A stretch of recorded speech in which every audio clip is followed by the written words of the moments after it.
Ayan mga kamusang, ako'y nandito ngayon sa school at ako ay attend ng meeting sa aking kapatid na bunso.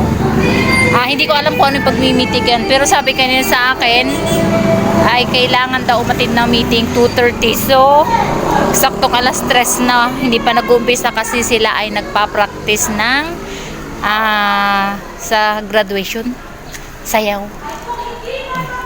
Papakita ko sa inyo mga kamusang, kaso bawal tayong pumasok, mamaya pa tayo papasok pagkatapos ng kanilang practice. Ayan. Naririnig nyo naman po siguro yung practice. Ayan.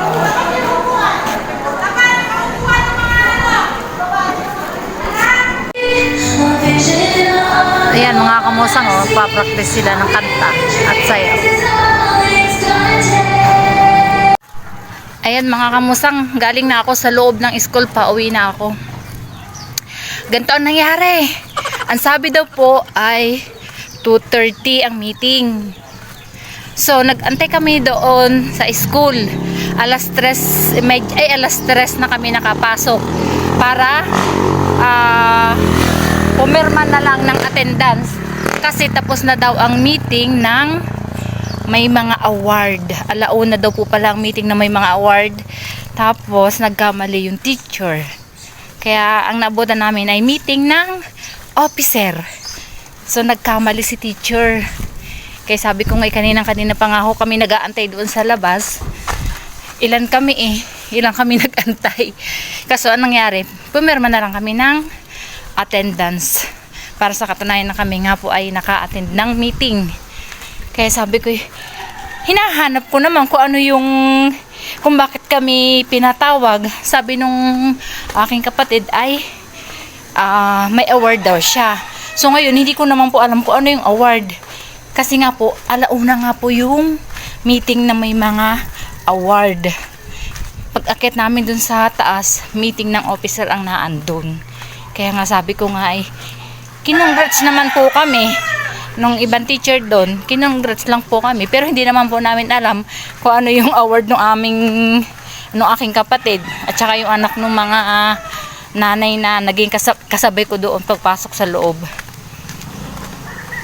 Mali ang binigay na oras. Pero okay lang po yun. At sa bata naman ibibigay yung kanilang award eh. Yun nga lang, hindi ko nga po alam kung anong kanilang award. Tapos tinanong ko yung kapatid ko kung anong award niya. Hindi rin daw po niya alam. Alam niyo, excited ho siya. Sabi, takbo siya sa akin habang siya ay nagpa-practice. After nung matapos yung practice nila, ay takbo siya sa akin at tinanong ko ano daw yung award niya. Sabi ko, wala. Hindi ko alam kasi ang meeting daw nung may mga award ay alauna.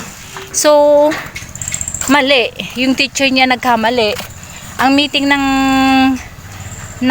may mga award ay alauna. Tapos ang meeting ng officer ay 2:30. Yun pala, nagabaliktad. Ay, okay lang yun mga kamusang. Tagal-tagal ko naghintay dun.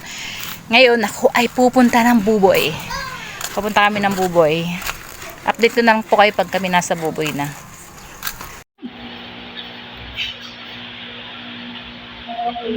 Ay, may pansalita pa.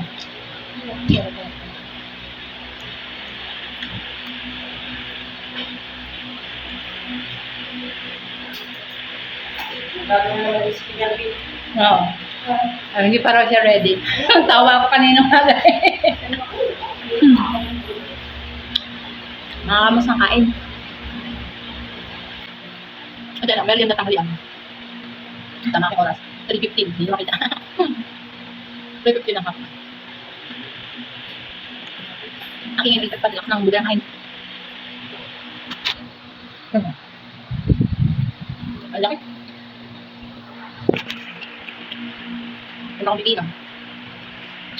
Pwede kong kapin. Pakampalay.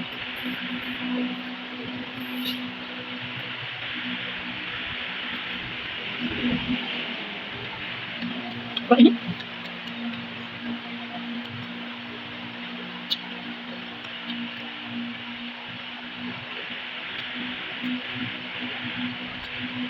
Ano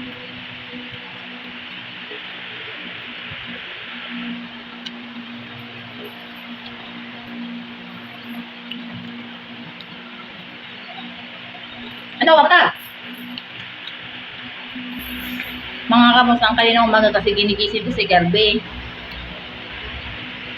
At sabi niya kasi, magpapatuloy na daw siya. Aba, nung ginigising ko nung umaga, bigla na bago ang isip. Sabi niya, ay ano, hindi pa daw siya ready.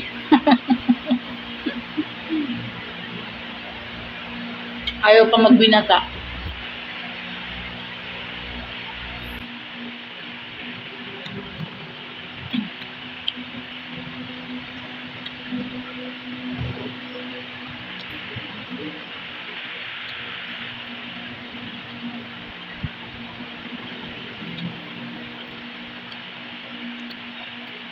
Ano ba yan?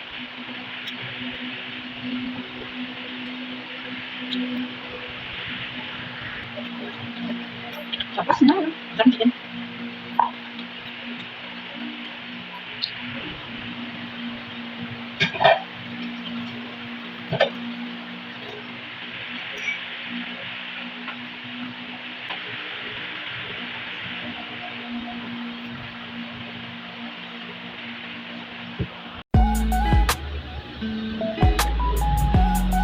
Welding ng ano nga tawag yan? Hindi, yung sa kabayo baston.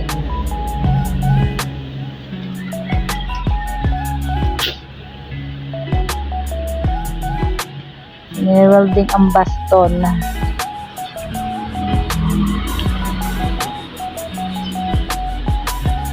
Ba't hindi ka natingin? Eh, yan, hindi mo naman tititigan ng ayos yan. May ano naman yan eh. Parang salamin.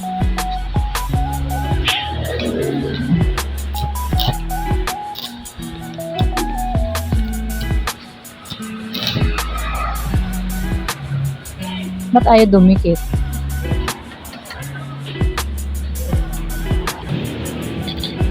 Yun na. Ililipat lang pala.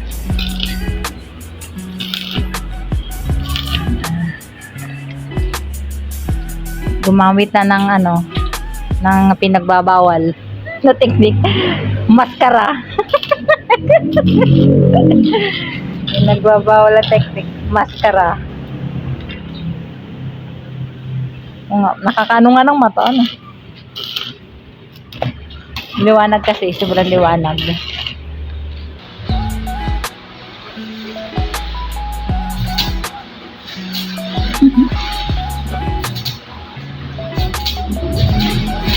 Oh.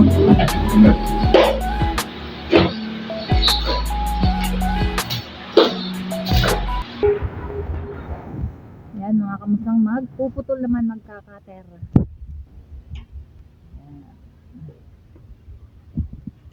Bakit ikaw magkater? Takot ka saan? Ha?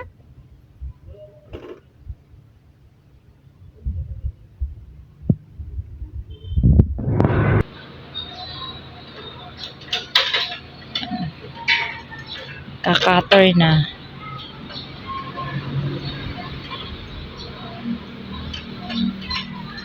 Ay, ganun pa pala yun.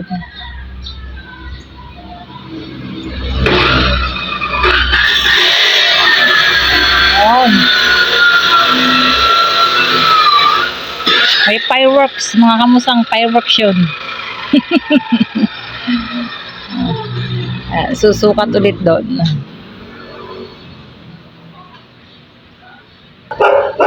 Oy, bakit?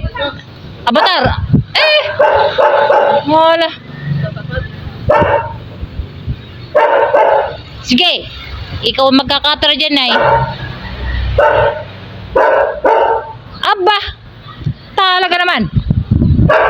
Eh!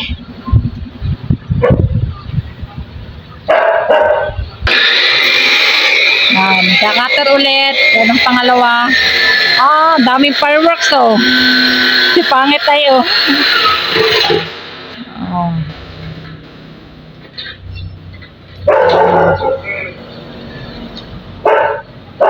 At saka ikakabit ulit dun, iwe-welding ulit yun mga kamusang. Para tumibay yung baston.